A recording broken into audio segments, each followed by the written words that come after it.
Okay, so imagine this.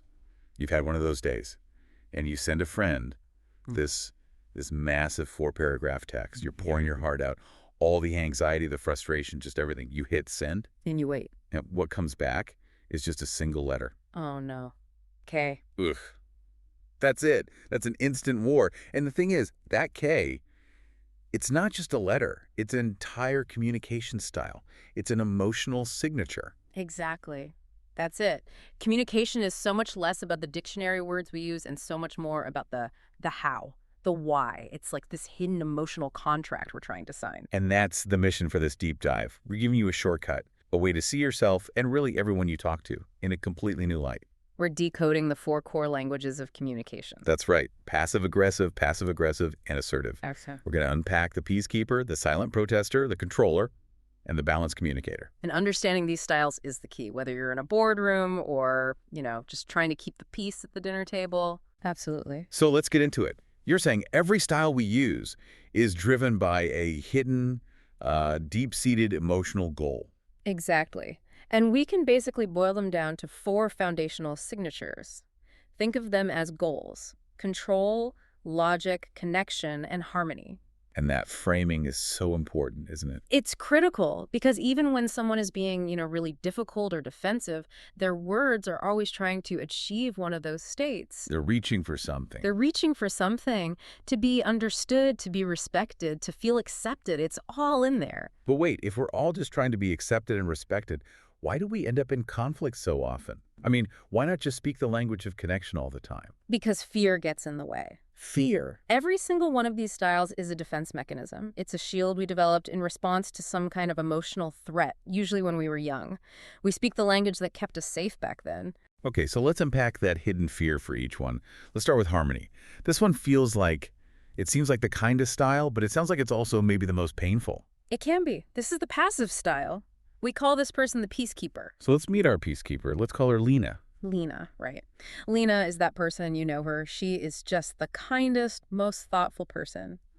And she avoids conflict at all costs. So if you, accidentally hurt her feelings... Oh, she'll immediately look you right in the eyes, smile, and say, it's okay, really. Even when it's not. Even when inside she's completely shattering. And the root of that isn't weakness, is it? It's this really deep sense of caring. It is. Lena grew up believing that keeping everyone happy, preserving that harmony, it was just emotionally safer than being honest about what she actually needed. Her fear is rejection. A profound fear of rejection. And the hidden pain for the peacekeeper is feeling totally, completely unseen, invisible. And that's dangerous. Because those unspoken feelings, they don't just vanish. No, they build, they fester. And it leads to this quiet, simmering resentment, burnout, and eventually a really big and often really misunderstood emotional explosion. Wow. So if you're communicating with Alina, how do you even get past that it's okay reflex? You need patience, a lot of it. And your tone is everything. With a passive communicator, your tone speaks, infinitely louder than your logic. So you have to create safety. You have to create emotional safety. You have to Right. literally say the words, I truly want to know what you think, even if you disagree with me. And when she finally opens up, you just listen. No judging, no fixing. Just kindness. That kindness is the only bridge that works. Okay, so that's conflict avoidance.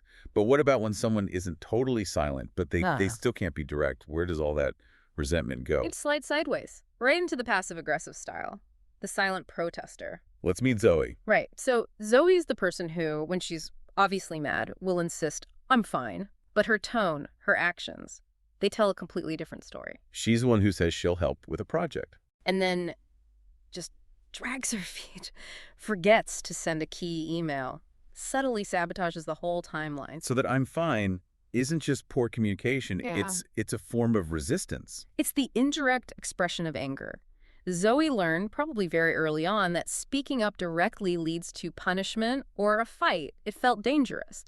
So her frustration comes out through this subtle, deniable resistance. It's a way to get control back. Exactly. A hidden goal of control through confusion. But it just destroys trust, right? Because you never, ever know where you actually stand with her. So how do you talk to Zoe? You have to be the calm, non-defensive adult every time. You can't accuse. You have to gently invite. So instead of, why are you dragging your feet? You say something like, hey, I sense something's making this project difficult. Can we talk about it? Sincerity is the only way through. And if she does open up, Even a little. You have to reward that flicker of honesty. Reward it with acceptance, not sarcasm, not blame, because that will just make her retreat right back into her shell. Okay, so let's move away from conflict avoidance entirely. Let's talk about pure directness, control, logic. This is aggressive communication. The controller, let's call him Dylan. Dylan is laser focused. He talks fast, he cuts straight to the point, and he has absolutely zero tolerance for, fluff. He says the blunt, unvarnished truth. And he really doesn't care about the emotional fallout. That style looks so powerful, almost dismissive. Yeah. But you said earlier that even aggression comes from fear. What is a Dylan afraid of? He's terrified of losing control, of being dismissed or looking incompetent. That aggressive exterior, it's armor. He grew up in an environment where you had to be strong to survive. Right, where vulnerability was a weakness. So his biggest challenge is that he struggles to listen, and he sees emotional conversations as just unproductive, inefficient. So when you're interacting with a Dylan, how do you get your point across without it turning into a fight? You have to match his energy, but only in clarity and directness, not in emotion. Stay calm. Stay calm. He respects clarity, so you give him facts before feelings. So instead of, I feel like you're rushing me, You say, to provide accurate data, I need 24 hours to review this. That's a fact. You start there. You honor his need for logic first. and then maybe, gradually, you can humanize the conversation. Precisely. And remember, his tone is usually about urgency, not personal anger.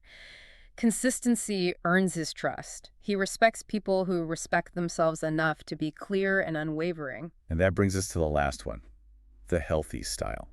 The one where honesty and kindness finally meet. Yes, assertive communication.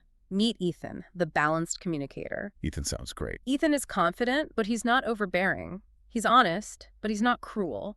He's the person who can say no without guilt and yes without resentment. So if this style is so clearly the most effective one, why is it so rare? Why aren't we all Ethans? Because it's hard. Assertiveness requires real emotional growth, painful self-awareness. It means you have to be vulnerable. You have to accept that you might upset someone in the short term to protect your own boundaries in the long term. It's learned. It's not innate. And I imagine the challenge for Ethan is that he can be misunderstood. Absolutely. To people who are really insecure in their own style, he can come across as too confident, maybe even cold. So communicating with an Ethan is what? Just be real. That's the mandate. Be authentic. Be direct. They value accountability and empathy. If you disagree, just do it respectfully. It thrives on mutual respect. You don't have to agree with Ethan. You just have to be real. Okay, so we've broken down these 4 languages, but now we get to what feels like the real core of it. Communication isn't just the style. It's an exchange of needs. This is the big shift in perspective. Think about that difficult day scenario again. You come home, you say, I can't believe what my coworker did. I'm so tired of this. Right. And your partner immediately replies, well, maybe you should talk to your boss. Document it. Yes.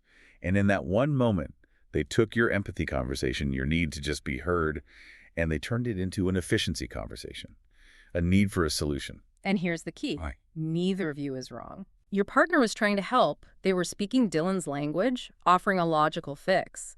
But they completely missed what you needed emotionally in that moment. This is where being present is everything, isn't it? Everything. The power to shift an entire interaction from frustration to connection is right there, in being present enough to know what the other person truly needs right now. And this is where you have this game-changing question, this little check-in. It's so simple, and it changes everything. Before you respond, before you try to fix anything, you just ask the person who's struggling. Do you just want to be heard? Meaning, do you need me to validate this for you? That's the social need. Right. Or do you want to be hugged? Meaning, do you need comfort, connection? That's the emotional need. Or do you want to be helped? Meaning, do you actually want a practical solution from me right now? Yes, that's the logical need. Heard, hugged, or helped. That's it. Good communication isn't about having the perfect words. Not at all.